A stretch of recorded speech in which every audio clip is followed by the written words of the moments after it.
سڵاتان لەبێت بەیانیتان باش سەلامەت و لەش ساغ بن هیوادارم کە لە هەر شوێنێکن و ئێستا بینەر و بیسەری پرۆگرامی کوردستان 24 لە بەیانی 24 ئەوە بۆ هیوایم کە ڕۆژێکی پڕ لە وزەتان لەگەڵ من دەست پێ کرد بێت. ئەمڕۆ سەرۆکی حکوومەتی هەرێمی کوردستان باسیەوەتان بۆکەم کە سەرۆکی حکوومەتی هەرێمی کوردستان بە سەردانێکی فەرمی بەرەو میرنشین یەکگرتووی عەرەبی ئیمارات بەڕێکەوت.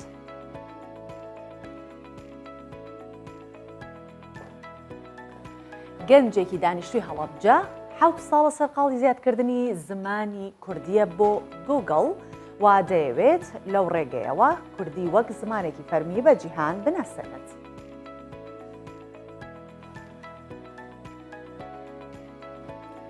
لە شاری تیرانای ئەلبانیا کارگەیەکی مێژوویی گڵکاری دەیان ساڵە کولتوری گڵکاری ناوچەکە دەپارێزێت.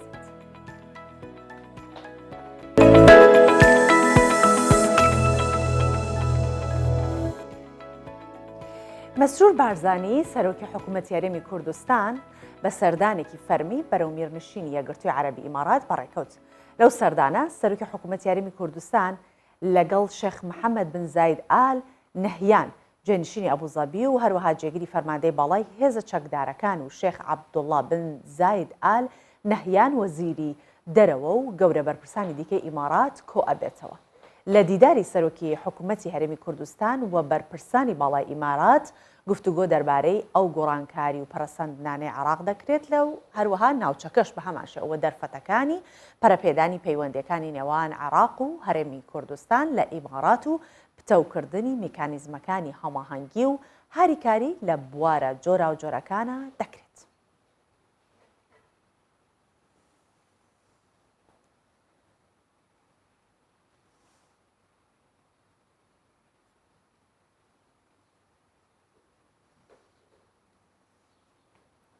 زۆر جار ئێمە کاتێکە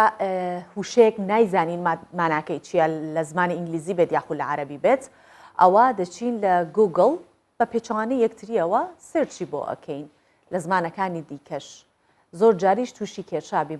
بە تایبەتی ئەو کەسانەی کە کاری وەرگێڕان ئەکەن ئەگەر وشەیەکیان بوێت لە زمانی عەرەبی یاخود ئینگلیزی بۆ کوردی وەریگێڕن ئەوە تووشی کێشابین زۆر کەم سەرچاوە هەن کە ئێمە بتوانین پشتیان پێ ببەسین. بەڵام ئاسانترین سەرچاوەکان ئەوانن کە گوگڵ ئەو هەمیشە لەبەردەستە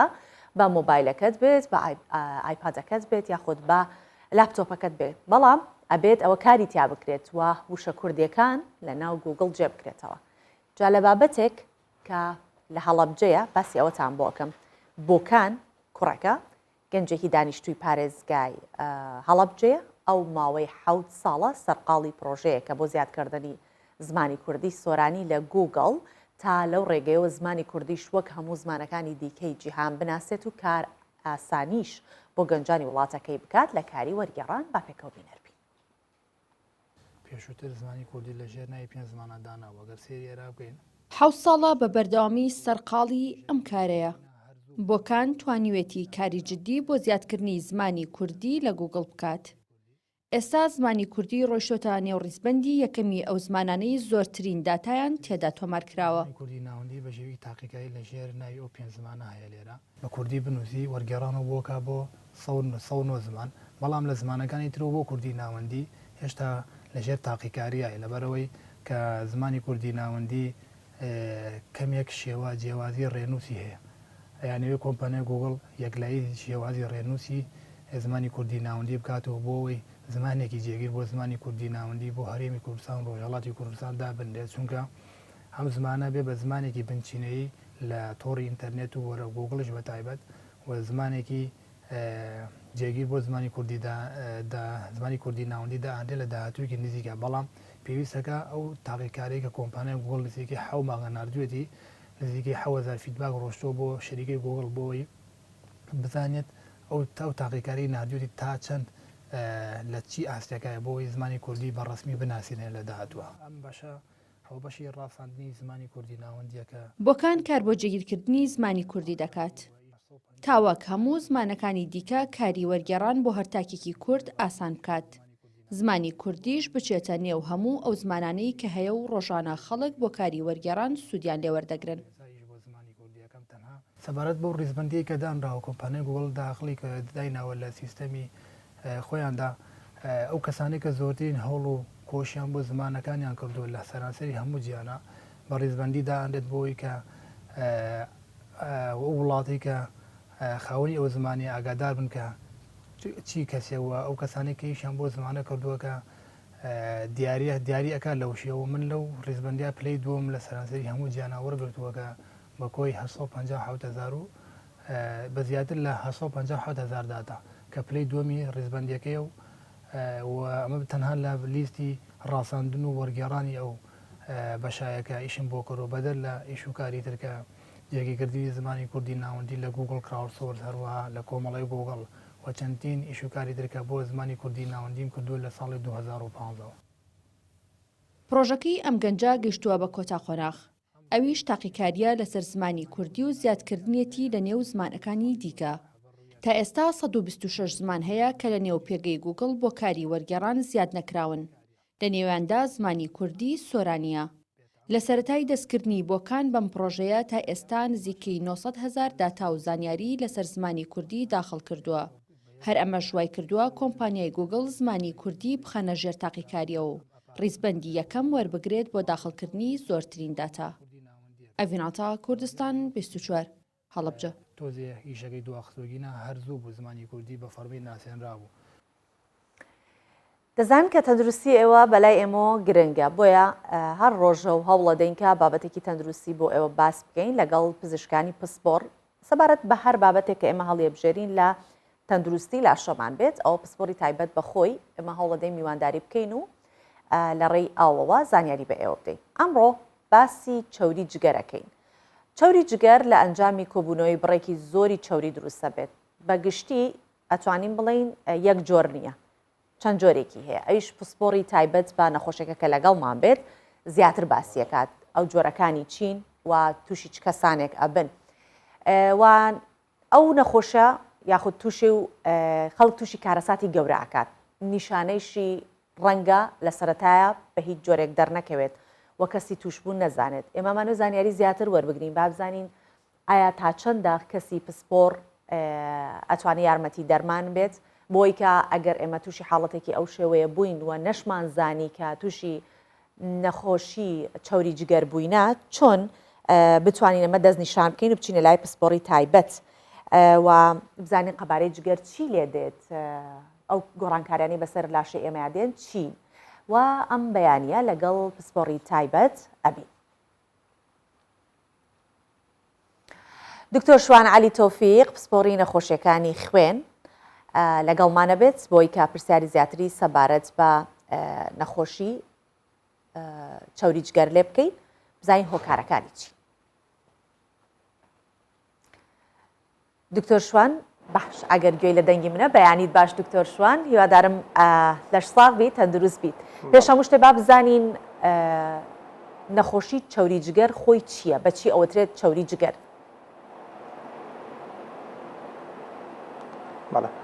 بەیانیتان باش سەرەتا زۆر سپاس بۆ بەڕێزێ بۆ ئەم پێشکەشکردنە سەبارەت بە چەوری جگەر یەکێکە لەو نەخۆشیانی کە تووشی جگەر ئەبێت لە مرۆڤدا هۆکارەکەشی بەهۆی زیابوونی بڕی ئەو چەوریەیە کە لە جگەرا هەیە بۆی ڕێژەیەکی ئاسایی هەیە کە لە جگەرا هەبێت کە دەرناکەوێت لە پشکنینی ئاساییە بەڵام ئەو ڕێژەیە کە زیای کرد دوای ئەوە دەرئەکەوێت بە شێوەیەکی سەرەکی لە سۆنەرا دەرئەکەوێت ئەو کەسە چەوری جگەری زیای کردووە لە شێوەی ئەوە دەرەکەوێت جگەر چەوریکی تیا کۆبۆتەوە و ئایا لە دەرەوەی جگەر یان لە ناو جگەر هەردووکی پێوترێت زیابوونی چەوری جگەر. باشە دکتۆر کەواتە جۆری هەیە ئەگەر وا بێت کەمی هەبێت لە زیابوونی چەوری جگەر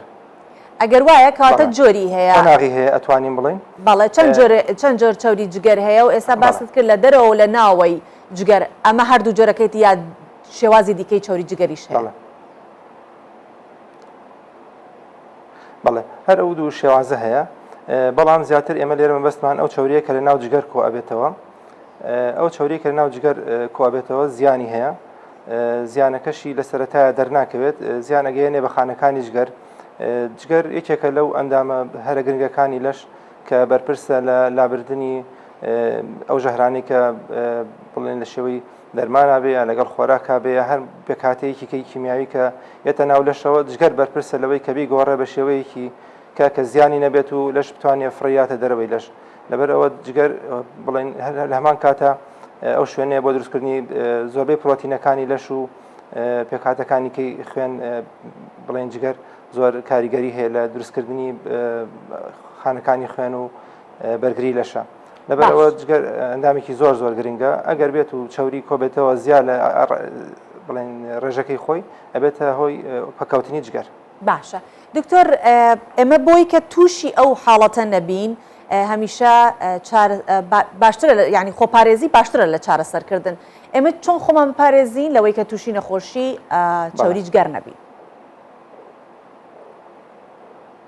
بەڵێ بە دڵنیایی سەرەتا بێزین ئەو کەسانە کیان کە ئەگەری توشببوونیان بە چاوری جگەر زیاترە لە کەسانی کە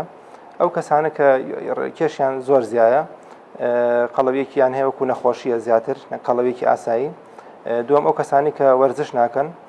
ئافرەتی دووگیان لەگەڵ ئەو کەسانی کە نەخۆشی چاوری خوێنیان هەیە لە شێوەی زیابوونی ڕێژەی چاوری کۆلسترۆل یان ترایگلیسراید ئەو کەسانش کە لە خێزانیانە ئەو کێشەیە هەیە ئەو کەسانە ئەگەری زیاتریان هەیە کە تووشی نەخۆشی چاوری جگەر بن ئەبێ زووتر پشکنین بکەن بۆ خۆیان زووتر پێی بزانرێ کە چاوری جگەریان هەبێیان نە بەڕاستی ئەو پشکنیانە بۆ هەموو کەسێک پێویست ناکابی کات بەڵام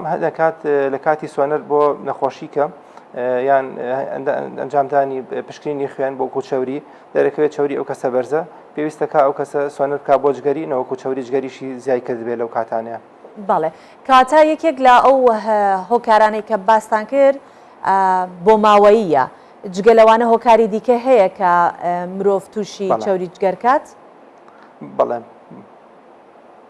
بەڵێ بە دڵنیایی وەکو وەرزش نەکردن ئەو کەسانی کە وەرزش ناکەن ئەگەری توشببوونیان بە چاوری جگەر زیاترە واتە ئێمە بۆ خۆپاراستن لە چاوری جگەر زیابوونی ڕێژەی چاوری جگەر وەرزش زۆر زۆر گرنگە سەرەتا دووەم پاراستنی کێش لە ڕێژەیەکە کە مەترسی نەبێ بۆ جگەر لێرەیە زۆربەی کەسەکانی کۆمەلگا هەوڵ بن کێشیان بهێڵنەوە لە ڕێژەیەکە کە مەترسی نەبێ بۆ زیابوونی چاوری جگەر هەروەها ئەو کەسانی کە لە خێزانیانە ئەو نەخۆشیە هەیە لەگەڵ ئەو کەسانی کە چاوری خوێنیان بەرزە ئەبێ هەوڵ بن چاوری خوێنیان دابەزێنن سەردانی پزیشکی پسپۆر بکەن کاتێک کە هەستیان کرد بە نیشانەکانی زیابوونی چاوری جگەر. باشە دکتۆر نیشانەکانی چونچکە من لە سەرەتا باسی ئەوم کرد کە ڕەنگە نیشانەکان زۆر بە ئاسانی دەرنەکەون و دواتر کەسەکە تووشی گرفت کات و گرفتی گەورەی توش ببێت چۆنە بەچیا بزانین کە ئێمە تووشی چاوری جگەر بووینە و چۆن بزانین کە چاوری خوێنمان دابەزێنین بۆی کە تووشی چاوری جگەرمان نەکات چکە ڕەبتن چۆنەڵە پەیوەستن بەیەکەوە. بەڵێ ڕاستە بەڵێ ڕاستە ئەو کەسانی کە بڵێن چاوری جگەریان زیابێت لە ڕێژەی خۆی لە سەرەتا هیچ نیشانەیەکیان نابێت بەڵام کە گەشتە ڕادەیە کە زیابێ لەو ڕێژەی کە ئیتر نیشانەی دەرکەوێت وەکو نیشانەکان وەکو زەردوویی ئەو کەسە کاتێک کە جگەری ئیتر بە تەواوی چاوری ئەیگرێتەوە لەوانەیە تووشی زەردوویی بێ ئەو کەسە هەروەها ئازار هەست بە ئازارێکیان قورساییە بکە لە لای ڕاستی سکی ئەو کەسە بەشی سەرەوەی لای ڕاستی سک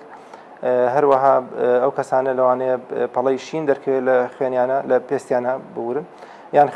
خوێنبەربوونیان توش بێت خوێنبەربوونی لوت یان خوێنبەربوونی کە بەهۆی پەکەوتنی جگەر لەبەرەوەی جگەر بەرپرسە لە دروستکردنی ئەو فاکتۆرانەی کە خوێن ئەمێنێ کاتێک کە کەسێک تووشی ڕووداوێکە بێ یان ناهێڵێ خوێنبەربوون دروست بێت لەبەر ئەوە نیشانەکانی ڕەنگە زۆر درەنگ دەرکەوێت خۆپاراستن لێی زوو دۆزینەوەی زۆر گرنگترە لە دەرکەوتنی نیشانەکان و کاتێک کە دەرەکەوێت لەوانەیە زۆر درەنگ بێت نیشانی دەرکەوتنی چاوری جگەر.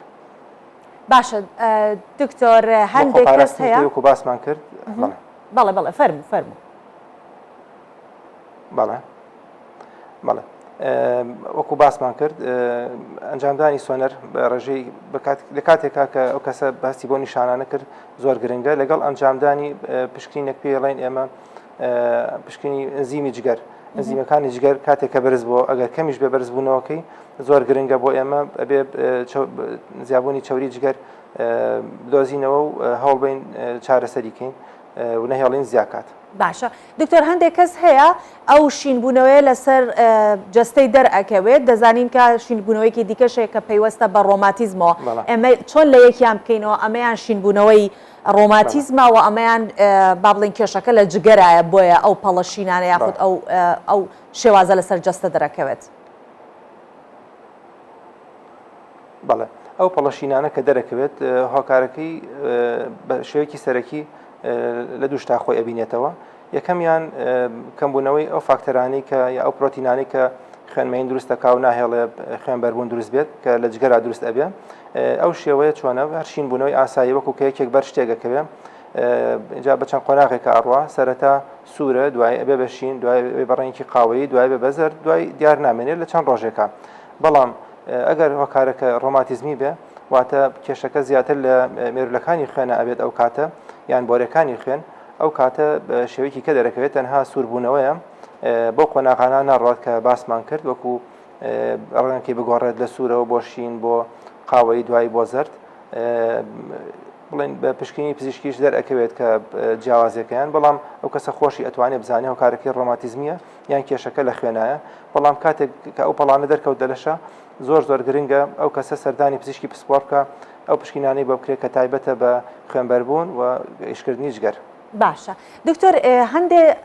ڕێکار هەیە ئەتوانین بیگرینە بەر ڕێکاری سروشتی بن بۆ ئەوەی کا چۆری جگەرمان توش نەبێ بۆ نموناگەر کەسێک تووشی زەردووی ئەبێت یعنی لە حاڵەتەکەی کە وەکو زەردووی لێ دەرکەوتوڵەن هەنگوین بخوات یاخود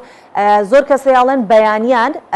لیمۆیەک خاشە لیمۆی بکەرە ناو پەرداخێک ئاوە یا لەگەڵ ئاو خواردنەکەت بە بەردەوام لیمۆی باتیابێت ئەمانە ڕێکاری سروشتی دروستن کە ئێمە ئەنجامیان ئەدەین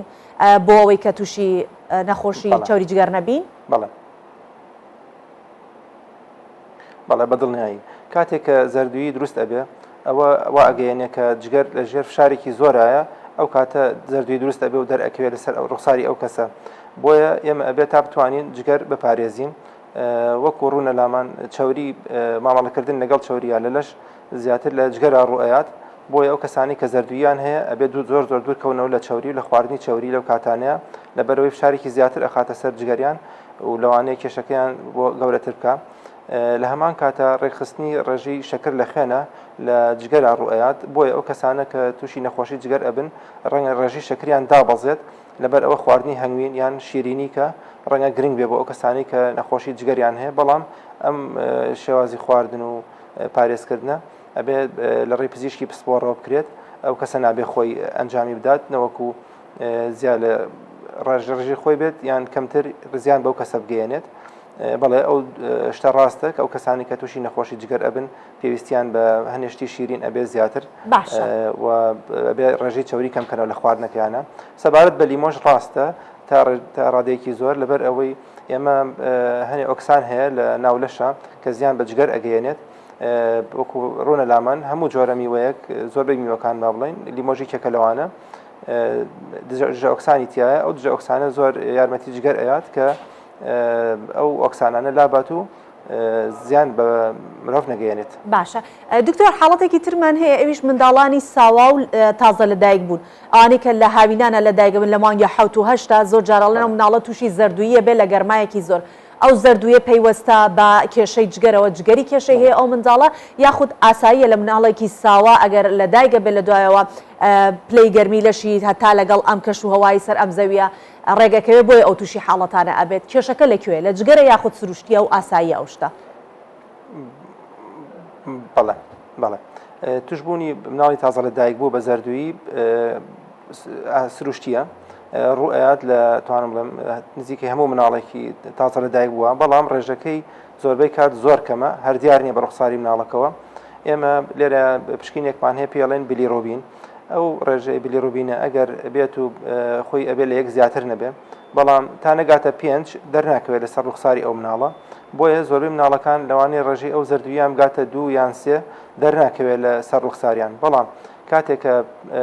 ئەگاتە 5 یان سەر و 5 ئەو کاتە دەرەکەوێت و ئەبێ سەردانی پزیش بکە ئەو دایکە ئەو مناڵە بەرێت ئەو تازە لەدایک بووە پشکنی تایبەتی بۆ بکرێت بە پێی ڕۆژەکان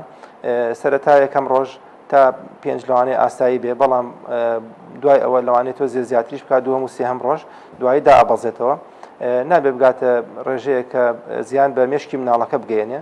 لەبەر ئەوە ئەو مناڵانی کە تازە لە دایکە بن و تووشی زەردویە بن زۆر گرنگە سەردانی پزیشکی پسپۆر بکەن کاتێک کە هەستکان ڕەنگیان زەردە یان لاوازن بە شێوەیەک لە شێوەکان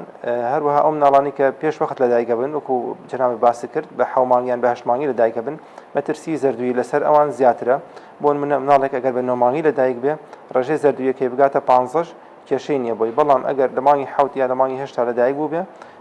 بە 7 مانگی بووبەریان 8 مانگی لە دایک بوو بێ ئەو مناڵە ئەو ڕێژەی 15 کە باسمان کرد کە زیانی نییە بۆ مناڵێکە بە 9 مانگی لە دایک بێ بۆ ئەو مناڵی کە زەرەری هەیە کە بە 7 مانگیان بە 8 مانگ لە دایک بوو بێ هەروەها کێشی مناڵەکەش زۆر گرنگە لێرەیە بۆ مناڵێک ئەگەر کە لە دایکە بێت کێشی لە 2 کیلۆ کەمتر بێت لێرە ڕێژەی زەردویەکە زۆر زیانی زیاترە ئەگەر لە 2 کیلۆ زیاتر بێ هۆکارەکەشی ئەگەڕێتەوە بۆ ئەوەی کە جگەر لە مناڵی تازە لە دایک بووە بە تەواوی نەکەوتۆتە سەر ئیشکردن و کاری خۆی ناکە بە تەواوی ئەنزیمەکانی جگەر بە تەواوی کاریگەری تەواوی خۆیان نییە کامل نەبووە وەکو بڵێن کاتی ئەوێت چەند مانگێکی ئەوێت تا بە تەواوی کار ئەکات وەکو کەسێکی گەورە هەروەها چەند هۆکارێکی کەش هەیە بۆ دروستبوونی زەردووی لە مناڵە بەڵام لێرە تا وەکو لە مناڵی تازە لە دایک بووە پەیوەندی نییە زەردووییەوە وەکو ئەو زەردوویی کە ئاساییە لە مناڵە ئەبێت بەڵام هەنێک کات لە نەخۆشیە ئەگەر مناڵەکە تووشی پەتا بێت یان تایەکی قورس بگرێ بەڵێ لەوانەیە ڕێژەی زەردوویەکەی زیاکابەوە ئەویش بەهۆی فشار لەسەر جگەر زیاکات لەو کاتانەیە هەروەها شیبوونەوەی خوڕەکە سوورەکانی خوێن ئەبێتە هۆکاری زەردوویی لە مناڵی تازە لە دایک بووە بەڵام بە شێوەیەکی گشتی زەردوویی لە مناڵی تازە لە دایک بووە زۆربەی کات سروشتیە و کێشەیەکی گەورە دروست ناکات بەڵام ئەبێ سەردانی پزیشکی پسپۆر بکرێت لە کاتێکا کە زەردووی دروست بێت لەو مناڵانەیە بەڵێ بە هیوای سەلامەتی بۆ هەموو هاوڵاتیان و بۆ مناڵانی ساواش بامان شێوە دکتۆر شوان علی تۆفیق پسپۆری نەخۆشیەکانی خوێن لەگەڵمان بووی ئەم بەیانیە زۆر سپاس دەکەین زۆر سپاس بۆ ڕێستان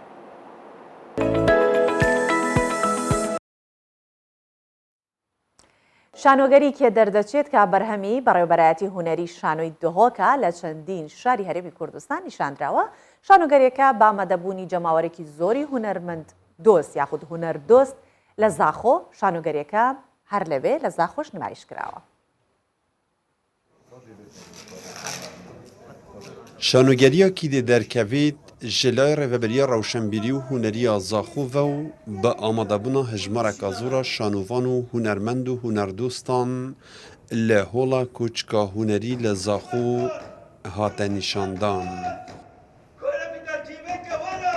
ماوەیە کە درێژە جمهوری مەزاخ و دیتنا شانۆگەریە خەریب ئەم شێن بێژن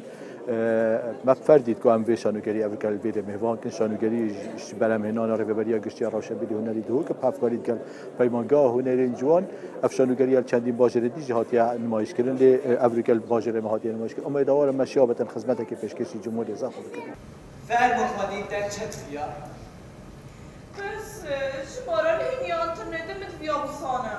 Ev şanûgerî ji nivîsîna nivîskarê şanûgeriyê û sînaryo û rexneya edebî Jean-Paul Sartre Fransî ku ji berhemên rêveberiya hunerê şanûya dihûke û li çendîn bajaran hatiye nîşandan ji wan li Zaxo jî.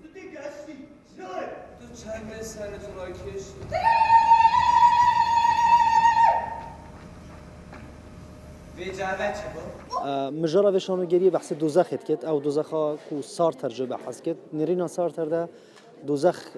ئەف ژیانەوە کو ئەم تێدا ji ber ku em tedاخلی azadiyayê ku dikin سارتەر لێ باوەریە هەندی ku azadî nebet yani hindî ku azadî nebet dozexê xwe hay ew dibêjit em li cihekê diyet mirîn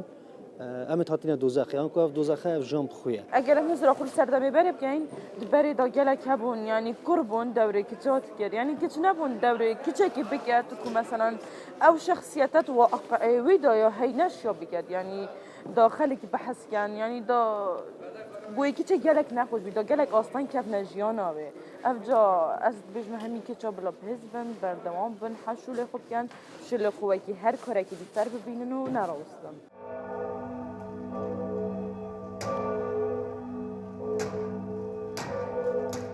Bojara yekem li Duhok û Paşî, Kerkûk û Akirê û Sêmêl û pêşwaziyeka baş ji aliyê hunermend û şanûvan û hunerdostan ve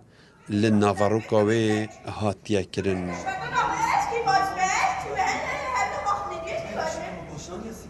ئیسلام یوسف کوردستان 24 زاخۆ خادي اگر زحمه نبي تدشي بيجي بري خدا لا هذه تني دخولك مع عملياتك هاي ژمارەی قوربانیانی مین لە سنووری هەرێمی کوردستان ڕووی لە زیادبوون کردووە نەتەوە یەکگرتوەکانیش ئەڵێن کە لە 140 مینەکانی هەموو جیهان لە ڕۆژهەڵاتی ناڕاستە. دەستگای گشتی کاروباری مین بڵاویشی کردوتەوە کە ساڵی ڕابردوو 601,151 مەتر دووجال لە مین و تەقەمەنی لەو ناوچانە پاکراونەتەوە کە خۆی لە 21 کێڵگەی مین و 7 شەڕگە دەگرێتەوە. دوای پاکردنەوەشی ڕادستی خاونەکانیان کراوەتەوە و ئێستا ئەتوانرێت بۆ کاروبار بەکاربێنرێت کاری کشت و کاڵ و پرۆژێ ئابووری و بەبەرهێنان و ئاژەڵداری و بەگشتی هەموو ئەوانەی ئەتوانرێت لەسەر ئەنجام درێت پاک کراوەتەوە. ئاماژەی بۆش کردووە کە مینە پاکراوەکان زیاتر لە 1894 مین کە مینی دژەکەسی و دژە تانک بوونە. هەروەها زیاتر لە 22,918 پارچە تەقەمەنی سەرپێی و پاشماوەی جەنگی لە خۆ گرتووە کە هەر مین و تەقەمەنیەک مەترسی بووە بۆ سەرگیانی چەندین هاوڵاتی و گیانلەبەران. لەبارەی ئاماری شەهیدان و بریندارانیش دەستگای گشتی کاروباری مین ڕایگەاندووە کە لە ساڵی 2021 بەهۆی مینە و تەقەمەنیەوە 42 کەس بەرکەوتووە بە ڕووداوەکانی مین و تەقەمەنی 42 کەس تۆمارکراوە کە زەرەریان بەرکەوتووە. و لەو ژمارەیەش 19 کەس گیانیان لەدەستداوە 23 تریش بریندار و کەماندان بوونە. لە نوێترین راپۆرتە ڕێکخراوی نەتەوە یەکگرتوەکان باسی لەوە کردووە کە لە 140 مینەکانی جیهان وەگوتم لە ڕۆژهەڵاتی ناوەڕاستە.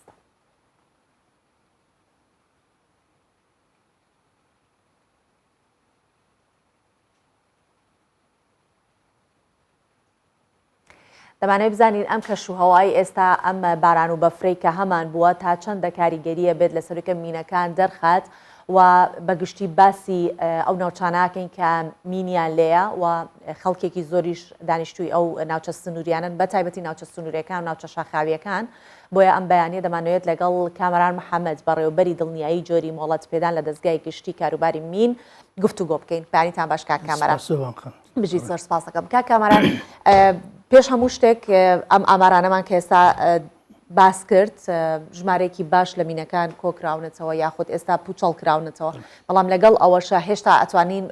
ئەتوانینەوە بڵین کە بە تەواتی پاک نەکراوەتەوە، هێشتا ماوە. بۆیە هەبوونی بەفر و باران و ڕاماڵینی ئەو شوێنانە بە بەفر و باران تا چەندە کاریگەریە بێت بۆی کە مینەکان دەرکەون و گرنگی ئەم کەش و هەوایە لەو کاتەیە چییە بۆ ئەوە؟ زۆر سپاس بانخان بۆ کەناڵی بیستسەرکە و دەرفەتەی پێداین. لێرە باس لەو بابەتە بکەن کە بابەتەکی زۆر گرنگە پێویستی هەم بە ژیانی خەڵکەوەی هەم بە گوزەرانی خەڵکەوەیە. ژیانی خەڵگەیوانی کە دەبنە قوربانی گوزەرانی خەڵگەوەیە ئەو شوێنانە کە پاک دەڕۆک و جەنابەت ئاماژەت پێدا کە ئەو خەڵکە دەگەڕێتەوە سەر شوێنەکانی خۆیان هەم لە ئاژەڵ دەر هەم بابەتی کشتکاڵی. هەمومان دەزانین مین دژمنەکی شاراوەیە کە دژمنەکی شاراوەیە ئەو بەفر بارانش کە دەکەوتەوە سەرێ هەندەی تر دژبن شاراوەتر دەکە. بۆیە دەبی ئەو مینانی کە لە شوێنەکانی خوار و شاخەکانیان لە سەر و لەقەت پار شاخەکان لەگەر ئەو باران و بەفری ئەو مینان دەخزینە خوارێ شوێنی حەقیقی خۆیان دەگۆڕدرێ. ئەوەی خەڵکە دەیزانی و شارە زای لە سەری ئەو مینانە لە شوێنەکەن. بەڵام پاش چەند ساڵێک و چەند بە مروری زەمن کە برێ ئەو بەفر بارانە دەکەی ئەو مینان لە شوێنی خۆیان دەگوازن بۆ خوارەوە. واتە چێلگە مینەکە دەتوانین برێن بەهۆی کەش و هەواوە بەهۆی ئەو بەفربان کە جەناب دامەژە پێکرد شوێنی مینەکان چێلگە مینەکە دەگوازرێتەوە بزەبن. ئەوە سەرڕای ئەوەش کە هەندە خەڵکەیە وەکو حەز دەستکاری دەکەم، بەڵام ئەوەیان کەمە لە بەوەی خەڵکەکە ئێستا ئەلحەمدوللا زۆر هوشیارە. بەڵام ئەوەی گرفتی سەرێکی مێ ئەو مینانە لە شوێنە شاخاویەکان هەیە، ئەوانەش معڕەزن هەموو لەگەر ئەو بەفربارانی ئەو میمنان بخزێنە خوارەوە. باشە کاکەمەران ئەگەر وا بێت جێبەجێ بووە ئەو مینانە مەترسیەکە زیاترە بێت، ڕەنگە فترێ لەمەوە پێش ئەو شوێنی هاتوچۆی خەڵک بوو بێت ئێستا هاتۆ خزاوەتە خوارەوە. ئەرکی ئێوە لەم کاتەیە چییە؟ چی ئەتوانن بکەن بۆی کە گیانی خەڵک پارێزراو بێت؟ دەستخۆشبی لۆ پرسیارەکەت زۆر گرنگە. ئەرکی من لە دوو بوار خۆی دەگرتەوە. یەکەمیان بوار هۆشیاریە، دووەمیان پاکسازیە. ئەمە کە بینە سەر ئەگەر لێرە بوار هەبی کە بینە سەر بابەتی هۆشیاریەکەی ئێستاکە لەو چەند ساڵانی دواتر بە تایبەت لە پاش ئەو کۆڤید-19 ئەمە بەڕێبەتی هۆشیاری ئەرچی قڕستر بوو لەو بوارەی لە بەرەوەی خەڵک لەو گژوجاکردن و لە سەیرانگە و زیاتر ڕووی لە ناوچە شاخاوەکان دەکرد لەبەر هەندێمە ئێستاکە دەتوان بە چەند خاڵک وەڵامی و پرسیارە بدەینەوە هێڵی گەرممان هەیە 128 هەم کۆڕە کەماسیە هەمزین دەتوانی بەبێ بەرامبەر پەیوەندی بەو هێڵەوە بکەی دەست بەجێ تیمەکانمان تیمەکان لە ناوبرین مینی تەقەن سەردانی شوێنەکە دەکەن بە مەرجێک ئەو کەسە دەستکاری نەکردبێ تەنها بەزە و تەلەفۆنە لۆمە دەکا ئەمە تیمەکانمان لە هەر چار پارێزگای کوردستان لێردۆک سلێمانی هەڵەبجەی شەید لەگەر ئیداری گەرمیان و ڕاپەڕین هەیە تیمەکان لە ئامادە باشین 24 ساعت هەر کاتێکیوانە لەو هێڵە تەلەفۆن بکەن ئەمە دەتوانین بەهانایانەوە بچین دوو ڕێبەرێکمان ئێستا بە هاوکاری ڕێکخراوی ئۆنماس دامی مالیوانە ئەو ڕێبەرە زۆر گرنگە ئەو پارێزگانی کە ئاماژەم پێکرد هەر یەکە بە جیاواز هەم بە نەخشە هەم بە وێنەی مینەکان هەم وردەکارێک لەسەر پێکاتی مینەکان ئەو نەخشەیە لە چ خۆی دەگرتەوە بۆ نمونە پارێزگای سلێمانی قەزای ماوەت ناحەیە گەرمک چەند گوندی لێ هەر گوندەی چەند چێلگەمینی لێ ناوی چێلگەمینەکان ناوی گوندەکان هەمووی بەداتان لەناو ئەو ڕێبەرەدا هەیە هەر پارێزگای بەجیاوە دەتوانێت کە سەردانی سەیرانگاکانی ناوچەی سلێمانیان هەولێریان دهۆک بکەیت لەو ڕێبەرە دەچێت سەر لاپەڕەکانی شاری هەولێر بۆ نمونە قەزا ناحیە گوند ژمارە چێلگەمینەکان دیارە باشە بەس لێرە با من یەک پرسیارە لە جەناب بکەم لەگەڵ دەستەی گەشت و گوزارە چه هەماهەنگیەکتان هەیە وەکو ڕێبەرێکی لەو جۆرە لەگەڵ گەشتیارانە بێت یاخود ئەوان ئاگاداری ئەوە بن کە چۆن بتوانن لەگەڵ ئێوە کۆنتاکت بکەن هاوکاریتان بکەن بۆ ئەو شوێنە گەشتیارانچکە یەک دوو مانگی تری تەرەچینە ناو بەهار و وەڵای هەماهەنگێکە با پێدرم نارێم بەهێزە هەمانجەکەمان لاوازە لەبەرەوەی بە حەقەت پێ برم ئەو قەیرانە دارایی کە بڕینی بودجە کە ڕووی لە هەرێمی کوردستان کرد تاسیری لەسەر هەموو وەزارەتەکان کردووە ئەوە نیە وەزارەتێک بتوانین لە ئیمکانێت خۆی دامی وەزارەتی مە بکەیان دەستگای مە بکە لەبەر هەندێک بەڵام تا ڕادێک لەگەر وەزاری تەربیە هەمان بووە لەگە پەروەردە هەمان بووە لەگە ژینگە هەمان بووە ئێستا کە چمان کردیا هەلو وەڵامی و پرسیاری بەڕێزت نیشانە ڕێژی کەمە لە هەنگاوی ئەو ڕێبەرێک کە دایکمانە هەموو کەناڵەکانی ڕاگەیاندن و سەرۆکیەکە ئیداریەکەم وەکو مدیر ناحیە و قایم قام ئەوانە تدا بەشمان کردیا ئەوە یەک دوو فلکسمان تەبع کردیا لە ناوچە گەشتیاریەکان وەکو هاوکارێک لە وەزارەتی گەشتیاری کە هۆشیارکردنەوە لە مین و مەترسەکانی مین و تەقەمەنی لە هەموو ناوچە گەشتیارەکان بەبێ جیاوازی لە هەموو پارێزگاکان هەرێمی کوردستان ژمارەیان 120 فلکسە لەوەی دێ خواردتر وردەکاری زیاتر نیشانە ڕێژی ئەو شوێنانی بە تایبەت کە چێلگەمینن ئەمە بەداری سوور هەمومان نیشانە کردیا لە سەرەتا بەردەچی گەورە بیان بە ڕەنجی سوود بەرکرا لەسەر نووسرای BM هەرچەند نیشانەک بی خەڵک ئەوە شارەزا بۆ لەگەر ئەو ئاسنەکەی کە سێ گۆشەیە ملەکنەمە باوە ئەو مارکە ئەوانەمان هەموو دانایە دارەکانمان هەموو چاندیە ئەوە هەیە لەگەر باران و بەفریان هەندە خەڵک دەستکار دەکات لەوانەیە گۆڕانکاری بکرێت بەڵام بەو دەرەجەنیە ئەوەش وەکو هاوکارێک لۆ دەستەی گەشت و گوزار زۆر باشە و ئەرکەکانیشت با بگەڕێنەوە سەر ئەرکەکانی کارەکانی ئێوە لە ئەنجامدانیەوەی کە چۆن زیاتر خەڵک هۆشیار بکەنەوە لەم ماوەیە و ڕێژەی ئەو مینانی کە ئێستا ماون چەنە ئەو ڕێژەی من لەبەرەوەی گوتم کە مینەکان شاراوەنە ئەمە ناتوانین بزەبت ڕێژەی من چکە لەوەتی لە پاش ساڵی 1970 مینە لە کەینێکەوە دانرێ مێژی من دەگەڕێتەوە لۆ شەڕی جیهانی پاش شەڕی جیهانی یەکەم دواتر لەبەرەوەی تەکلیفەکەی زۆر هەرزان بوو کاریگەرەکەی بەقوت بوو دەوڵەتان ئیتمامیان پێدا لە ساڵی 1997 لە ڕێککەوتنامەی ئۆتاوا 150 دەوڵەت واژیان کرد کە نەهێلن هەم کۆگاکردن هەم گواستنەوە هەم بەکارهێنان هەم فرۆشتن عێراق لە ناوچەند هەرێمی کوردستان پابەندە بۆ ڕێککەوتنامەی ئەمە لە سەرمانەکە لۆ ساڵی 2028 ژمارەی ئەو چێلگەمینانە نێلی بەڵام ئەوەی کە بە مەتر دووجا ئەمە توانیمان ئەو داتایی کە کرا بە ساڵی 2004 نزیکەی 776 کیلۆمەتر مربع ناوچەی پیسبوو هەبوو لە ڕێگەی کردداری PTS توانیمان ئەو ناوچەیە بچوک بکەینەوە لۆ 265 کیلۆمەتر مربع ئێستا کە پاشەوەی پاکسازەکانمان دەست پێ کرد لە حالی ئێستادا 255 کیلۆمەتر مربعمایە ناوچەی پیسبوونە لە هەر چار پارێزگاکان هەرێمی کوردستان باشە کاکەمەران هیچ ناوچەیەکمان هەیە توانین ئێستا بڵێن پاک کراوەتەوە بە تەواوەتی لە مین و هیچ مەترسێکی لەسەر نییە ناوچەمان گەلە گەلک زۆرە لەوەی بەڵام ئەم داتای ساڵی 2020 پێ دەڵێم باشە کە جەنابیش لە سەرەتای بەرنامەکە ماژت پێکرد 23 چێلگەمینمان ڕادەست کرد تەخاوەنەکانیان لەگەڵ حەب ناوچەی شەڕگە باشە ئەوە لە بەو بێ ئیمکانیەتە و بەو بێ بودجەیەی بەڵام هەر کۆچی بی توانیمان بە هاوکاری هەندێکلایەن بتوانین کارمەندەکانمان دەست بەیش بکەن لەوێندەر ئەو ناوچانمان خاوێن کردەوە زۆر باشە ئەو کەسانی کە کاری ئەنجامدانی هەڵگرتنەوەی مین ئەکەن دەمەوێت سەبارەت بۆوانە پرسیار بکەم ئەو سیستەمە ئیمەنیە کە بۆ ئەوان بەکارەهێنرێت ئەوان کەسانی خۆبەخشن کەسانی خۆبەخشتان لەلا هەیە و پرسیارێکیشم لەلا دروست بوو سەبارەت بە خانمانەسە لە بەسڕە گروپێکەن بەستەنیا خانمانن کە کاری هەڵگرتنەوەی مین ئەکەن لەلای ئێمە تا چەند ڕێژەی خانمانمان هەیە کە کاری هەڵگرتنەوەی مین بکات و چەندێک خۆبەخشمان هەیە کە خەڵک خۆی داوا بکات بێت یارمەتیتان بدات و ئەو ڕاهێنانیان پێ بکەن وەکو خۆبەخش ئێستا وەکو کەس خۆبەخش نییە تقریبان لەبەرەوەی دەستگای مین ئەمن وەکو خاڵی نەرێنی باز دەکەم حکوومەت هەرێمی کوردستان بە تایبەتی کابینەی نۆ بە حەقەتە لە سەرەتای ساڵەوە گرێبەستی زیاتر لە 930 کارمەندی بواری پاکسازی مین لۆ دەستگای مین گرێبەستەکان نوێ کردەوە بەبێ هیچ گرفتەک ئێستا لە پرۆسەوەی نەکامە فەرمانێک بۆیان دەربچی و دەست بەکاری خۆیان بکەنەوە ئەوە ئەو کەسانی کە هەم هەنا هەموو کەسانی ئەکتیڤن هەموو کەسانی زۆر زۆر شارەزانە بەڵام ئەوەی گرفت لە لای ئێمە دروست بوو ئەو قەیرانە داراییەیە لەگەر هەندێک قەیرانی ترمان هەیە وەکو قەیرانی سیاسی ئەوەی لەگەر قەیرانی برێ با بڵێن ئەمنی کە لە سنوورەکان لۆمان دروست دەبی ئەو کارمەندانە هەموو کەسانی شارەزانە وەکو شارەزای کەسانی شارەزانە ئێستا کە پلانمان هەیە بە پێی پلانیەوەی 4 ساڵی داماڕێشە ئەو ساڵەکە لەبەر دوای ئەوەی گرێبەستەکان نوێکراوە و خۆشببختانە حکوومەتەرم ڕەزامەندیوە 38 سیارە بە پێی ئەو مواسەفاتی کە دەستگا داوای کردە بەبێ هیچ نقستانێک ئەو ساڵەکە لۆمان دەکەن ڕەزامەندی درایە دوو لە ژنەژ لە سەرۆکاتی دەستگا پێکەندرایە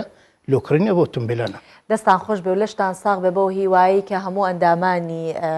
ئەو بەڕێبەرایەتی ئێوە وەوانی کە کار دەکەن لە هەڵگرتنەوە مین هەمیشە سەلامەت و لەش ساغ و تەندروست بن و دووبارە سپاسانەکەین کامەران محەممەد بەڕێوبەری دڵنیایی جۆری مۆڵەت پێدان لە دەستگای گشتی کاروباری میر ئەم بەیانیە لەگەڵ مام زۆر سپاس بنگوت بۆ کەنال بیسال و هاوکاری سپاس.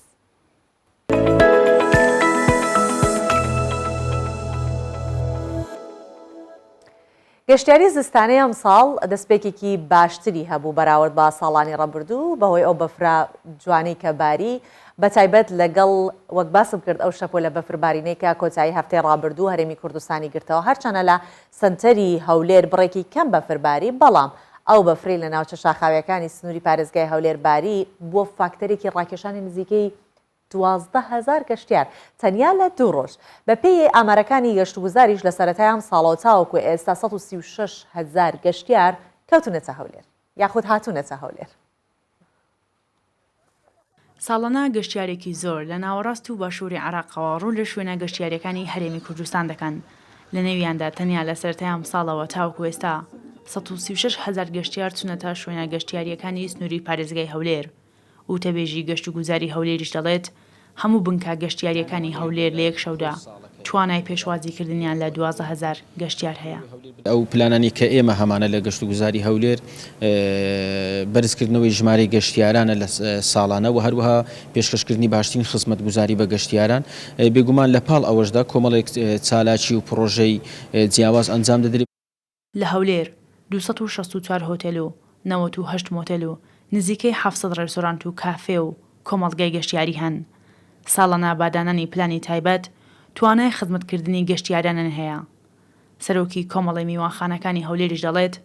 میوانخانەکان بۆ پێشوازیکردن لە گەشتیاران لەم وەرزە ساردەدا ئامادەکاری تەواویان کردووە. ئێمە وەکو کۆمەڵی میوانخانە و چێشخانەکان و هەروەها بەڕێوەبرایەتی گەشت و گوزاری هەولێر ئامادەکارێکی باشمان کردووە بۆ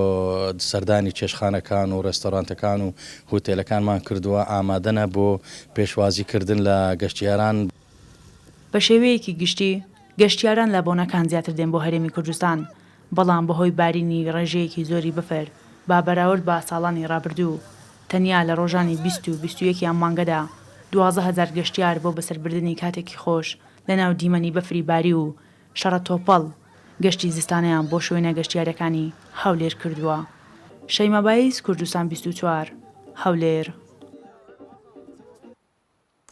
پێکهێنانی ژیانی هاوسەرگیری لە خوار تەمەنی 18 ساڵیەوە دیاردەیەکی کۆنە تاوەکو ئێستاش بەردەوامە لە کۆمەڵگای ئێمە. سەرڕای هەبوونی یاسا ڕێکخراوە کۆمەڵگەی مەدەنیەکانیش بۆ بنبرکردنیان و کەمکردنەوەیان ئەو دیاردەیە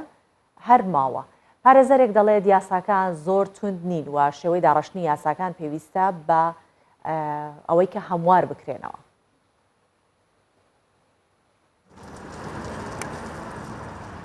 پێکانینە هەڤژینیە پێشوەخت یەک ji دیاردەیên nêrêniye gohînd nav civakê me de berdewam e. Ev e jî yek ji wan keçên qurbaniyên vê diyardeya.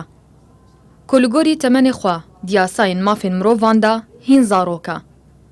Ev kiçe di temenê 15 saliyê de li sala 2020 jiyana hevjîniyê pêk aniye û niha du giyan e. Ez safê dihabûm 2020 de ez zewcîm. مدرسة ما بو عطلة صالكي كامل جبر كورونا وأزمة المعلم إذا الزوجم كريمة كامبو وقتا متخص أزمة محامي بس نها أزنا ما دفن بكملين لأنه صال شون وقت شون ما نها وقت مناسبة وأز خلنا خب كملين. ئەگەرێن بەردەوامیە vê دیاردەی جۆرە و جۆرن گوهندەك جوان ئەگەرێن civakî yan yên maddî ne لیا هەرە کاریگیرتر ئەوە دابوونەری تێن بەرتەنگ گوهیند ناو civakê me de mayne. هەرچەندە چەندین ڕێکخراو هەنا بۆ گەشەپێدان و پاراستنە ئافرەت و خێزانێ گۆکار dikin da got ev diyarde kêm bibe. همي رێکخراوێت مافێ ئافرەتت ئاغڤن یان ژی حقوق الئینسان عامەتەن ئاغڤن هەوڵدان ku ev diyarde nemînit hemî نكو بتني باريزجها دوه كل هر جهة بدنا كعمل المركزية شو الكين سهل نينوان منطقة جرتو بيني زيادة سجارة زيادة الحريم كردستان كتش يا شيت كتن اللي 16 صالية ال 11 صالية جيكا شيت كتن أفجي بتر كارتكرنا مسائل اقتصادية نهاد بيجم كو خيزان نشتن جاوي خل عيال خب كتن يا ببابا يا مسائل دينا هبونا یاسایان نەبوویە ڕێگیر گو ئەف دیاردە نەمینە. هەرچەندە ئەو یاسا سزاژی دانینە بۆ وان کەسێن گۆڤێ جۆرە هەڤژینیە پێکتینن. لێبگۆتنا پارێزەرەکی ئەو کەچ دەماگیلە دکن خۆل بەرامبەری عشیرەکی دبینن.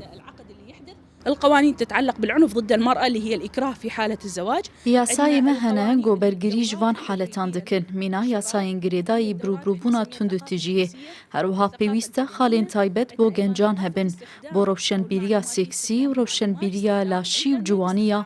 bêkaranîna sosyal medya. Yasayê me hene parastina keçan dikin û rêkxiraw jî hene keç û jin dikarin qesta wan bikin lê pêwîst e yasayên tundtir bêne sepanzin ku bergerî ji van keçan bikin. يعني تكون أمام عشيرة كاملة أمامها فتكون مضطهدة. زێدەباری گوهەڤژینیە پێشوەخت باندۆرا خوا سەر ساغلەمی û دەرۆنê keçan heye û barekê giran jî têxe ser pêşarojawê û xêzana wê. Got derhavêjên cuda û cuda hene mîna tund û tijiyê û berdanê jî. Hevrist Recep, Kurdistan 24 Duhok. چوار مامۆستای سەرەتایی پێشەنگایەکی تایبەتی دوڕۆژەیان بە ناوی پێشەنگای گوڵ لە هۆڵی پێشەنگای چالاکیەکانی قوتابخانەکانی هەولێر کردەوە. مامۆستاکان لەو بڕوایان کە بە تایبەتی بۆ بەشی چالاکی قوتابخانەکە و بۆ بەشی هونەری پێویستە چالاکی لەو جۆرە زۆر زیاتر بکرێت. ئەمەش ڕاستەوخۆ کاریگەریە بێتە سەر توانە و بەهرەی قوتابیان بە تایبەتی لە پرۆسەی خوێند. مامۆستا چۆمان یەکێک لە تابلۆکانی خۆی نیشان دەدات کە بە قردێلە کاری لەسەر کردووە. هۆنینەوەی تابلۆکەی نزیکەی 10 ڕۆژی خایاندووە. قەبارە و شێوەی گوڵەکان بە جۆرێکە کە سروشتی دەنوێنێت و ئەمەش سەلیقە و وردبینی ئەم مامۆستا دەستڕەنگینە نیشان دەدات. چۆمان عەلی 25 ساڵە مامۆستای بنەڕەتیە و لەو بڕواژدایە بەهرە و توانای مامۆستا ڕاستەخۆ کاریگەری لەسەر ڕەوتی پەروەردەی قوتابیان دەبێت. کە دەوامت خەلاص ببێوە لە ماڵێ دانیشی لە دوو ئیشەکەی خۆت بگەڕێ وەبی بەهرەی پێ بدەی وەبی یعنی نوێ خوازی لە ئیشەکەی خۆت تێدا بکەی. ئێستا ئەو ئیشانەی ئەمن کردیتم سێ ساڵە ئەمن خەریکی ئەو ئیشەیمە کە لە دەورەی کە ساڵانە دەورە دەکرێتەوە لە بۆ مامۆستایانی هوەری لە بنکەی کارە دەستیەکان فێربوون هەموو شتەکانتان فێر دەکەن یعنی دارتاشیە سیرامیکە گوڵە نوحاسە یەک لەو بەشانە ئەو گوڵە بوو یعنی ئەمە زیاتر هەموو شتەکان لەگە قوتابیەکانمان باش دەکەین و شێری دەکەین و یعنی ئەوەی دەکەین بەڵام ئەو شتێک کە ئێستا ئەمن هەڵم بژاردیە لە بۆ خۆم پێم شتێکی زۆر نوێ بوو پێم شتێکی زۆر زۆر جوان بوو جار و بار دەبەمە یعنی ناو تەڵەبەکان خاستن پۆلی 5 و 6ەکان پێیان پیشان دەدەم دەرێمە کچەکان خاستن دەڵێم ئەو شتانە هەیە ئەگەر حەستان لێ دەتوانن کە مەکتەب نەبوو کە عوتڵە نەبوو ئەنگۆش ئیسیفادە لێ بکەن بیکەن سبەینێکە لەوانەیە ئیش نەبی لە خۆتان بەو شتانەوە خەریک بن. بەشی ناوەندی پەروەردەی هەولێر بەردەوام هەوڵی داوە لە بواری هونەری و چالاکیەکان بەتایبەتی لە ئاستی ناوەندەکانی خوێندن هاوکاری مامۆستایان و قوتابیان بێت و چالاکی بەشە جیاوازەکانی هونەر و خولەکانی ڕاهێنان بە گرنگ دەزانن. گرنگی بە بەهرەی قوتابی یەکێکە لە ئەرکەکانی مامۆستایان و ئەرچی پەروەردەیەکەوە بە شێوەک لە شێوەکان بتوانی ئەم بەهرانەیان گرنگی پێ بدە و زیاتر پەرەی پێ بداتن بۆی قوتابیان بتوانن ئەوەی لە توانایاندایە ئەوەی توانایە هەیە پێشکەشی بکەن. ئێمە لە سنووری پەروەردەی ناوەندی هەولێر چالاکی قوتابخانەکانمان هەیە کە کۆمەڵێک مامۆستای دەستڕەنجین و بەتوانە لە بواری هونەر و وێنە کێشان و لە بواری مۆسیقادا ئەمانە کۆمەڵێک بەهرەیان هەیە کۆمەڵێک توانایە هەیە لە ڕێگای خول لە ڕێگای سەرپەرشتیکردنی قوتابخانەکان لە ڕێگای هاندانی قوتابیان و کردنەوەی پیشانگا بۆیان هانیان دەدەنکەوە حەز و ئارەزۆکانیان توانایان بەهرەکانیان پێشکەش بکەن بە قوتابخانەکان و بە کۆمەلگادا بەگشتی. پێشانگای هاوبەشی کاری دەستی و تابلۆی گوڵ با مەتریالەکانی سرامیک قردێلە و نەخشاندنی تابلۆ بۆ 4 مامۆستای قۆناغی بنەڕەتی لە سنتەری هەولێر دەواازەیەک بۆ ئاشنابوون بە ئاستی توانای مامۆستایانی بەشی هونەر و چالاکی قوتابخانەکانە. هاندەریشە بۆ برەودانی زیاتر بە توانای مامۆستان کە لە ماوەی 2 ڕۆژ 47 تابلۆ خۆیان بەم جۆرە نمایش دەکەن. هێرو مەولودی کوردستان 24 هەولێر. زۆر کاری سروشتیش هەن کە دەستکاری دەستی کە بەشتی سروشتی ئەنجامەدرێن سروشتیش ئەپارێزن لە پیسبوون. بۆ نمونە لە شاری تیرانای ئەلبانیا کارگەیەکی مێژووی گڵکاری هەیە کە 10 ساڵە کارکردن تیا بەردەوامە. هەرچەندە پێشتر کارگەکە ڕۆڵی گرنگی هەبووە بەڵام ئێستا گڵکاریە کە پیشەکە لە باوان یاخود گڵکارێک کە پیشەکەی لە باوانەوە بۆ ماوەتەوە گڵکاریە ئەکات. بەردەوامیشی داوە بە پیشەکەوە سوورە لەسەر پاراستنی ئەوە. دەڵێت ئەبێ پیشەکە بپارێزێ و دڵنیایە ڕۆژێک خواستی زۆر بۆ سەر ئەو بەرهەمە گڵکاریانە وەک گۆزە و کاسە زیاترە بێ لە ئێستا خەڵکی پشت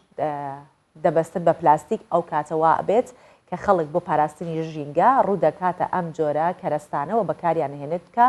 دۆستی ژینگەن.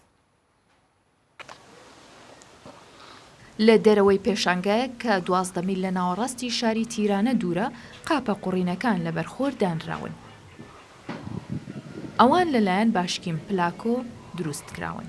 هەموو ڕۆژێک زوو بە خەبەر دێت بۆ تێکەڵکردنی قوڕ لەگەڵ پاودەری پۆمپیس و ئاو بۆ بەرهەمهێنانی قوڕەکە. پێش ڕووخانی ڕژێمی کۆمۆنیستی ئەلبانیا ئەمە کارگەیەکی بچووک بوو کە 27 کەس کاریان تیادا دەکرد و لە ناویدا هەزاران کاسە و مەنجەڵ و گۆزەی ڕازاوایان بەرهەم دەهێنا. کارگەکە دوای ساڵی 1990 دروست کراوە. باشکیم پلاکۆ نەخشەز هەست کارەکەی زیندوو کردەوە دەستی کرد بە بەرهەمهێنانی قاپ و مەنجەڵ بەڵام ئەم جاریان تەنیا لەگەڵ برا و کوڕەکەی. ئەشتیزانات چی پرمون نوک دۆت هەمباسێ نابێت ئەم پیشەیە لەدەست بدرێت چونکە داواکاری بۆ کاسە زیادی کردووە جگەلەوەی کە ئێمە گۆزەی گڵمان هەیە کە بۆ ڕۆکەکان باشە و گەشەی تیا دەکەن ئەم پیشەیە بشتێکە هێژیانی خۆشت پێدەبەخشێت ئەو کاری ئێمە دەیکەین و دژە سترێسە کارکردن لە ناو گڵکاریدا زۆر لایەنی ئەرێنی هەیە. ئەم پیشەیە لە باوانیەوە بۆ پلاکۆ ماوەتەوە ئەویش درێژەی پێدەدا و بۆنەوەکانی دەیگوازێتەوە. ئێستا دێڵتی کوڕیشی بووە بە گڵکارێکی شارەزا. من شەنازی دەکەم چونکە پیشەکە لای کوڕە بچووکەکەم لە من زیاتر پەرەی سندووە بە میرات ماوەتەوە کاتێک کوڕەکەم حەزی لێ یان دەستی کردووە بە دروستکردنی کاری جوان وەک دروستکردنی قاپ کوپێک بەرهەمی جوانتر دڵخۆش دەبم. پێش ساڵی 1990 کاسەکان تەنها لە ئەلبانیای ناوەڕاست بەکاردەهێنران. بەڵام ئێستا ڕێستۆرانتەکان و بارەکان لە سەرانسەری وڵات خواردن پێشکەش دەکەن لەو قاپە قوڕینانەدا کە پلاکۆ بەرهەمیان دەهێنێت. و هەروەها پێشانگەکە ئەویش تاکە بازرگانی نەریتی نییە لە ناوچەی تیرانە. بێگومان ئەوان بەهایەکی زۆریان هەیە چونکە جگە لە پشتگیریکردنی نەریتەکە بە تایبەتی لە فارگەی کە 4 شوێنی گڵکاری هەیە، نەریتە کە لە نەتەوەیەک بۆ نەوەیەک ماوەتەوە وەکو بازرگانیش کار دەکەن. ئەنجومەنی شار پشتیوانی لەم پیشە دەستیە نەریتیانە دەکات، بە تایبەت ئەگەر ئافرەتان بخرێنە سەر کارەکان. ئەم کاسە و قاپ و گۆزە مێژوویانە لە ئەلبانیا بەهایەکی زۆریان هەیە. خواست لەسەریان زیاد بوو، خەڵکی لە ماڵەکانیشیان بۆ خواردن و خواردنەوە بەکاریان دەهێنن. گڵکارانیش دەڵێن ئەگەر یارمەتی بدرێت پیشە سازیەکەیان زیاتر پێش دەخەن. بۆ هیوایی کە ڕۆژێک ئیتر لەسەر سفرەکان لە ناو کاونتەرەکانی ماڵەوە ئیتر دەفر و قاپی پلاستیکی نەبینین و ڕووبکەینە ئەو کەرەستانی کە دۆستی ژینگەن و جیهان لە پیسبوون بپارێزین. زۆر سپاسانەکەین کە ئەم بەیانیە لەگەڵ ئێمە بوون. بە هیوای بێگەیشتنەوەکی دیکە لە نێوان ئێمە و ئێوە بەخواتان ئەسپێرم ماڵاوە.